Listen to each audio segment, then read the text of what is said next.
सर्व आलेल्या सर्व पदाधिकारी,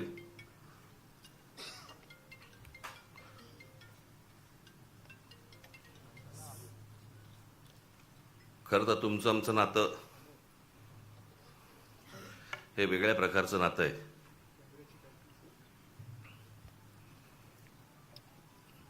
दोन 2008ला रेल्वे भरतीच्या प्रकरणावरनं आंदोलन झालं आणि त्या आंदोलनामधनं मग पक्ष पुढे वाढत गेला, मोठा होत गेला आणि पक्षाला निवडणुकीचं चिन्हही रेल्वे इंजिनच मिळालं. आज तुम्ही सगळेजण इथे आलेलात. मला काय तुमच्या आपल्या रेल्वेमधलं फक्त प्रवास करणं एवढंच माहिती आहे. बाकी टेक्निकल मला काही फारसं माहिती नाही. ते तुम्हालाच माहिती आणि यांना माहिती. परंतु ते जे आंदोलन झालं होतं ते आंदोलन कधी विसरू नका. आपल्या रेल्वेमध्ये, आपल्या महाराष्ट्रातल्या रेल्वेमध्ये मराठी टक्का हा आपला वाढला पाहिजे, मोठा झाला पाहिजे आणि तोच असला पाहिजे, याच्यासाठीचं ते आंदोलन होतं. त्याच्यामुळे तुम्ही रेल्वेमध्ये काम करत असताना कुठेही असा बेसावध राहू नका. त्या सगळ्या आंदोलनामध्ये आपल्या अनेक महाराष्ट्र सैनिकांना, माझ्यावरती जवळपास 110 केसेस पडल्या. मलाही अटक झाली. आपल्या अनेक महाराष्ट्र सैनिकांना अटक झाली, जेलमध्ये होते.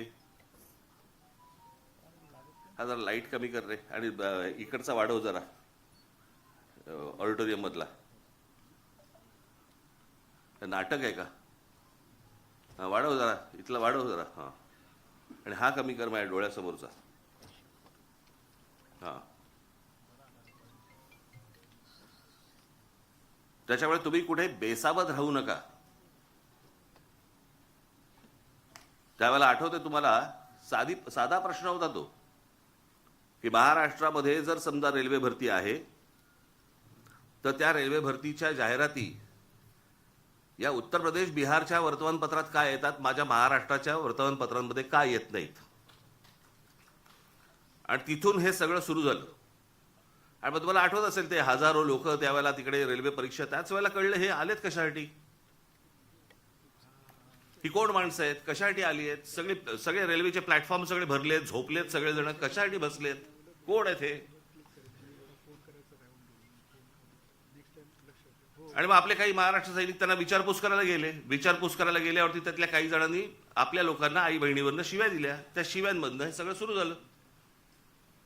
आणि तेव्हा कळलं की महाराष्ट्रामध्ये नोकऱ्या आहेत, महाराष्ट्रातल्या तरुणी ह्या वणवण फिरतायत नोकरीसाठी, आणि महाराष्ट्रातल्या नोकऱ्यांच्या जाहिराती या उत्तर प्रदेश, बिहारमध्ये येत आहेत आणि आपल्याला कल्पना नाही.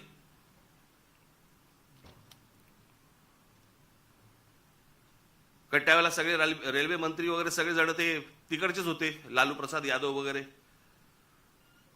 आणि मग ज्या वेळेला ममता बॅनर्जी ज्या वेळेला रेल्वे मंत्री झाल्या त्यावेळेला त्यांना आपला विषय नीट समजला. आणि मग त्यावेळेला आपल्या पत्रावरती त्याच्यानंतर निर्णय झाला की प्रत्येक राज्यामधल्या आपल्या तुमच्या परीक्षा, रेल्वेच्या परीक्षा या स्थानिक भाषेमध्येच असतील. प्रश्न पत्रिका आणि त्याची उत्तरं पण तुम्हाला स्थानिक भाषेमध्ये, तुमच्या मातृभाषेमध्ये तुम्ही त्याची उत्तर देऊ शकता. असे तेव्हा सगळं सुरू झालं. त्याच्यानंतर वटणीवरती आले आणि मग आपल्या हजारो मराठी पोरांना रेल्वेमध्ये नोकऱ्या लागल्या.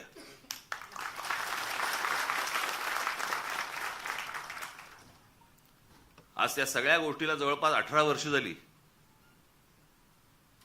पण हे कशासाठी झालं, का झालं, हे तुम्ही विसरता कामा नये. अनेक आपली आंदोलनं झाली. आज महाराष्ट्रामध्ये तुम्हाला मोबाईल फोन उचलल्यावरती पहिल्यांदा जे मराठीमध्ये ऐकू येतं ना, ते महाराष्ट्र नवनिर्माण सेनेच्या आंदोलनानंतर सुरू झालं. तोपर्यंत मोबाईलवरती फक्त हिंदी आणि इंग्रजी होतं.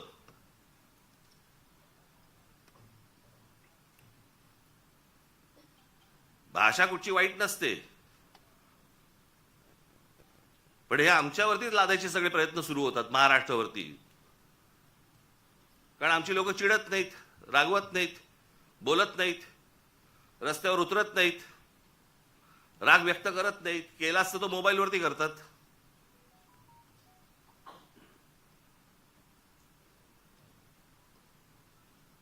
त्याच्यामुळे तुम्ही तुमच्या आपल्या रेल्वे स्टेशन्स असतील, रेल्वे भरती असेल, याच्यावरती तुम्ही लक्ष ठेवलं पाहिजे की प्लॅटफॉर्मवरचे स्टॉल्स कोणाला दिले जात आहेत, कोण भरती होत आहेत, कोण माणसं आहेत. बेसावध राहू नका. सतत जे सांगतो ना, पायाखालची जमीन एकदा सरकली गेली ना की परत नाही मिळत.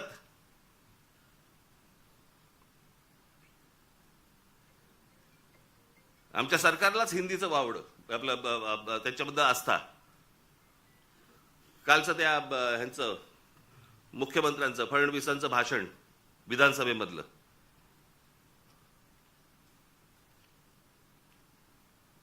ते काय ते कुठला मिसिंग लिंक वरती म्हणे ते काय कोसळला, खांब कोसळला आणि पाणी सगळीकडनं येतंय, त्याचं म्हणे राजकारण करू नका. अरे वा, त्याच्यावर बोललं की राजकारण. मग इतकी वर्ष आपण काय करत होतात? दुसऱ्यांच्या सरकार जेव्हा होती दुसऱ्यांची, त्यावेळेला तुम्ही काय करत होतात? त्यावेळेला जी आंदोलनं झाली ते राजकारण नव्हतं. स्वतःच्या अंगाशी आल्यावरती ते राजकारण, विरोधकांचं राजकारण, असं कसं होईल? आणि काय म्हणतायत म्हणे, एक वेळ मला बोला पण महाराष्ट्राचा अपमान मी सहन करणार नाही. वा रे वा. लोक त्या मिसिंग लिंक बद्दलच बोलतायत, महाराष्ट्राचा कुठे अपमान करतायत? पण ते काय सगळं घेऊन जायचं, म्हणजे ते वरपासून खालपर्यंत आता काय सवय लागली आहे. केंद्र सरकारच्या कुठच्या गोष्टींबद्दल बोललं की तुम्ही देशविरोधी. आता केंद्र सरकारची कामं आहेत ती, त्याच्यात देशाचा काय संबंध? आता मिसिंग लिंक बद्दल बोललं तर ह्याच्यात महाराष्ट्राचा अपमान कुठे आला? लोकांनी प्रश्नही नाही विचारायचे. काय झालंय ते, इतके दिवस जे मोबाईल फोनवरनं विरोधकांना जे करत होते ना, शिव्या घाल, वाटेल ते बोल, हे जे सगळे त्यांच्या ठेवलेल्या टीम्स आहेत ना, हे जे सगळं सुरू होतं ना, ते आता अंगलट आलंय. आता ह्यांच्या दामदुपटीने ह्यांच्या अंगावरती येत आहे आणि त्याच्यामुळे लागले आता त्रास व्हायला लागला त्याचा. आपणच सुरू केल्यात त्या गोष्टी. गेल्या 10-12 वर्षातच या सगळ्या गोष्टी मोठ्या प्रमाणावरती सुरू झाल्या. विरोधकांना वाटेल ते बोलणं, विरोधकांना शिव्या घालणं, वाईट साईट लिहिणं, सगळ्या गोष्टी ज्या सुरू झाल्या हे तुम्ही बसवलेल्या टीमकडनं सुरू झाल्या. आता तुमच्या अंगावरती येत आहे ते सगळं, आणि तुमच्या अंगावरती येत आहे म्हणून लगेच महाराष्ट्राचा अपमान. ह्याच्यात कसला आला महाराष्ट्राचा अपमान? राम मंदिराच्या चोरीबद्दल बोललो की म्हणे धर्माचा अपमान. अरे चोरी आहे ना ती, ह्याच्यात धर्म कुठे आला?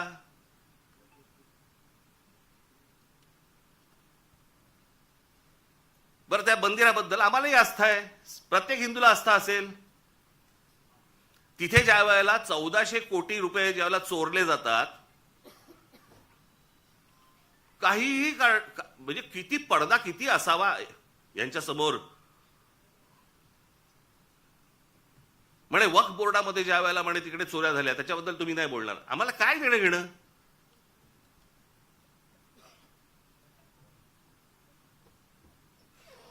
राम मंदिरामध्ये लोकांनी जे दानपेटीमध्ये टाकलं, जे श्रद्धेने त्या मंदिरासाठी दिलं, त्याची जर समजा चोरी होत असेल त्याच्याबद्दल बोलणार नाही, बोलायचं नाही.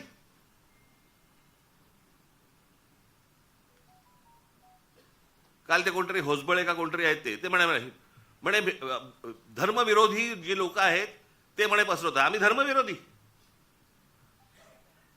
हा देश काय धर्मविरोधी आहे? तुमच्याकडे राम मंदिरामध्ये लोकांनी श्रद्धेने दिलेल्या गोष्टींची चोरी होते आणि हे सांगणारं कोण होतं? हे बोलणारं कोण होतं? भारतीय जनता पक्षाचा खासदारच पहिलं बोलला की राम मंदिरात चोरी झाली म्हणून. आम्ही बोललो, हा देश बोलला, इतर राजकीय पक्षाचे कोणी लोक होते ट्रस्टी म्हणून, तिथे